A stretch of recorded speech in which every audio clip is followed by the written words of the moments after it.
विधानसभा निकालानंतर सागर बंगल्यावर घडामोडींना वेग आलाय। देवेंद्र फडणवीसांच्या भेटीसाठी गर्दी झालेली आहे। देवेंद्र फडणवीस आज दिल्लीला जाणार असल्याची माहिती मिळते। विधानसभा निकालानंतर सागर बंगल्यावर घडामोडी आता वाढलेल्या आहेत। देवेंद्र फडणवीसांना शुभेच्छा देण्यासाठी, त्यांच्या अभिनंदनासाठी अनेकांनी त्यांच्या सागर बंगल्यावर गर्दी केलेली आहे। देवेंद्र फडणवीस आज दिल्लीला जाणार असल्याची सुद्धा माहिती मिळते। दिल्लीमध्ये जाऊन पक्षश्रेष्ठींची ते भेट घेतील आणि आगामी काळात आता पुढच्या रणनीती संदर्भात ते चर्चा करणार असल्याची माहिती मिळते।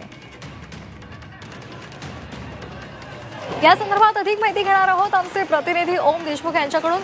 ओम, आपण पाहतोय की देवेंद्र फडणवीसांच्या शुभेच्छांसाठी आता सागर बंगल्यावर गर्दी पाहायला मिळते आणि त्याचबरोबर आता देवेंद्र फडणवीस हे दिल्लीला सुद्धा जाणार असल्याची माहिती मिळते। घडामोडीला एकूणच वेग आलेला आहे का? अधिकचे अपडेट्स। लाडकी बहीण निश्चितपणे महाराष्ट्रामध्ये घडवणं ते चित्र झालं। त्याच्यामुळे फार मोठा प्रदेश अध्यक्ष चंद्रशेखर बावनकुळे आणि भाजपचे काही आमदार सागर बंगल्यावरती दाखल झालेले आहेत। कालिदास कोळंबकर असतील, पृथ्वीराज साठे, पृथ्वीराज देशमुख जे सांगलीतले भाजपचे नेते आहेत, त्यासोबतच अभिमन्यू पवार असतील किंवा पुण्यातले भाजपचे नेते जगदीश मुळीक असतील, या सगळ्याच महत्त्वाचे नेते आता या ठिकाणी जमायला सुरुवात झाली आहे। एकंदरच काल भाजपने जी काही कामगिरी करून दाखवली त्याचं श्रेय निर्विवादपणे भाजपचे नेते देवेंद्र फडणवीस यांना देत आहेत। या सगळ्याच पार्श्वभूमीवर फडणवीसांचं अभिनंदन करण्यासाठी ही नेते मंडळी आता सागरवर येऊ लागली आहेत।